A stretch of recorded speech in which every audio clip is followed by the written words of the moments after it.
we, being council, are all members of the emergency planning committee, or whatever the terminology is. The advisory committee, The advisory committee, thank you. And so our role in this is what specifically?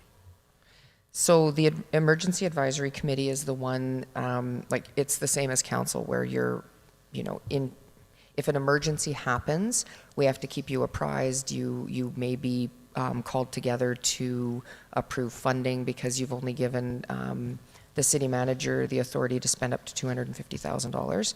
So as an advisory committee, you could be pulled together at any time. You have to make sure that the management program is in place, that the bylaw is in place, and that you're supporting the program. And then you're responding to any emergencies that might happen. There's other parts to this too that, so the emergency agency is administration. So there's a bunch of different people, the Director of Emergency Management, the Deputy Director of Emergency Management, the Chief, RCMP, SLT, and the CAO, if they're not the DEM, are all required to also meet, which is why you have the minutes there. So I think, that's something that is definitely newer to these meetings, is making sure that we're having those meetings ahead of time and that we're identifying any issues ahead of the province coming in and doing their inspection to make sure that we have actually a clean audit for our emergency management system. And so the advisory committee panel, whatever you called us, we give that authority back to whom? It is your authority, and so the set out in the bylaw, it just says that it's established that all members are part of the emergency advisory committee. Quorum follows the same as council. The mayor is the chair. In the absence, it's the deputy mayor, so same as council, and that you have to meet annually or more frequently as may be required, especially if in the event of a disaster or emergency where you would be called together. You have to be available within an hour if an emergency happens. And then it just talks about other committee meetings and things like that. Okay, great. Thank you. That was helpful for me. At any rate, please proceed then.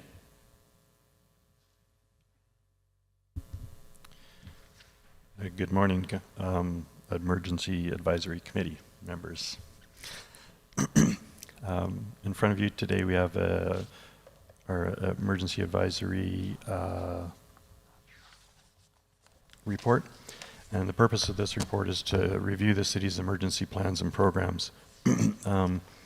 As the city manager stated, that our chief of our fire department is organizing us and keeping us on track to the extent that we have an emergency management exercise currently scheduled for September for all staff that want to participate. And we have, before participation, we have some mandatory training that they require. And for those that want additional training, that will be offered over the next little while as well to get everybody up to speed. We're going to formally set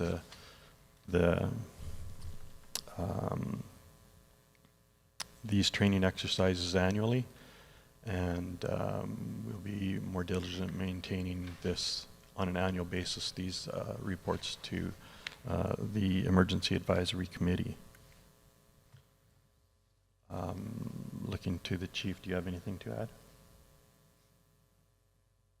She's good. You're good. I'll just add a little bit to this too. So we did hand out the AEMA annual visit review to all of council to have a look at.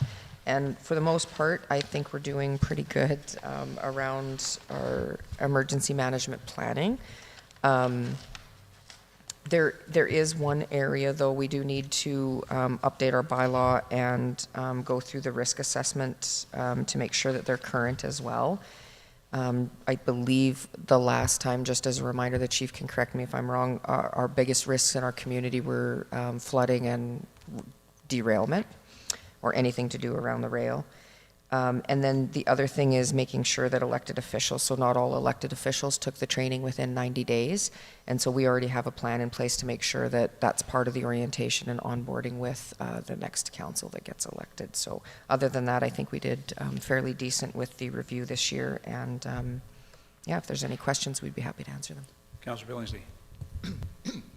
Excuse me. To administration through the chair, this annual visit review, all of the yeses or the comments, is that provided by the field officer that's noted in here? And when was the last time one of these was done from a field officer?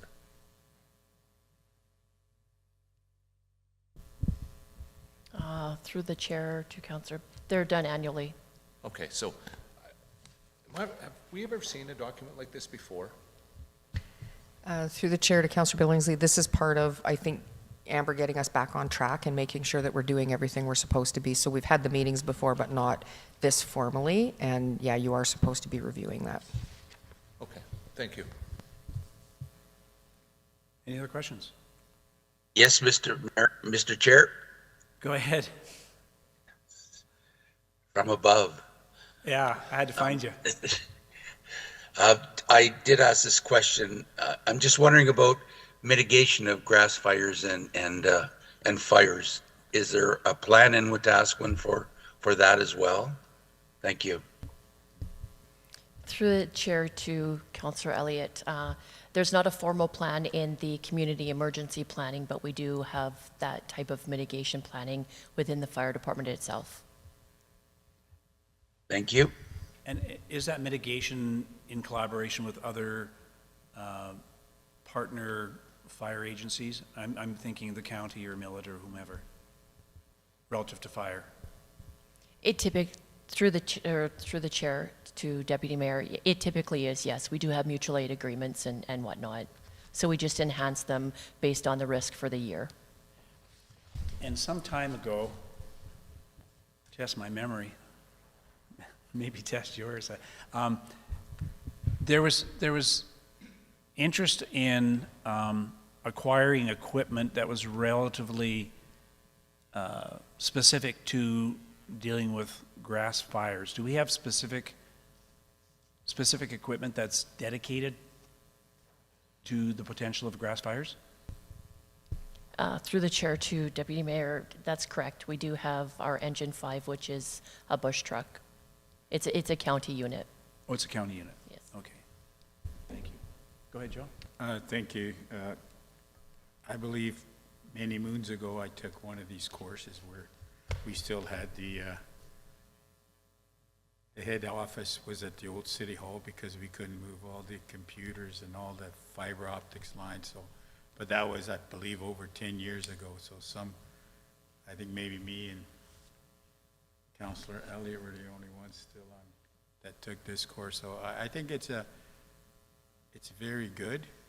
We had CP come in, and because, like you said, one of our things was derailment and chemical, so it's very worthwhile. I think it's a good way to put it in for council and all the people involved in emergency to be there. So it's very worthwhile. Thank you, Joe. Any other comments, questions? Do we need a motion to accept this, or is this just, I'm not sure what the protocol is here, Sue. I believe the motion in the RFD is to accept as information.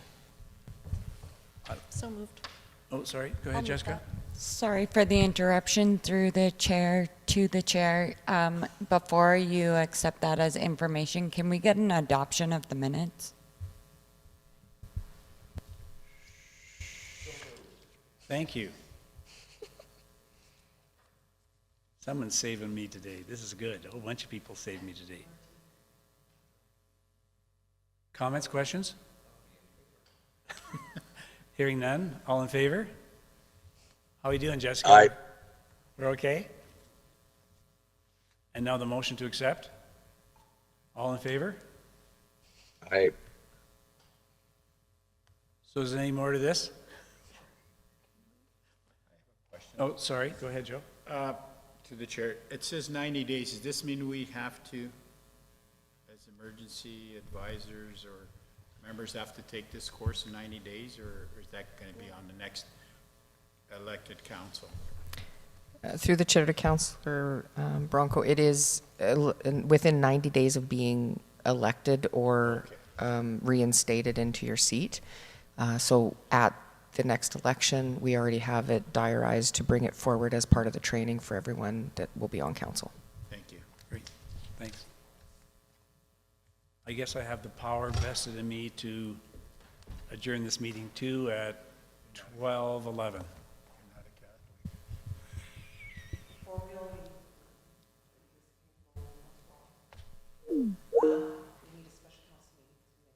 Oh, no, me and Sue have already talked about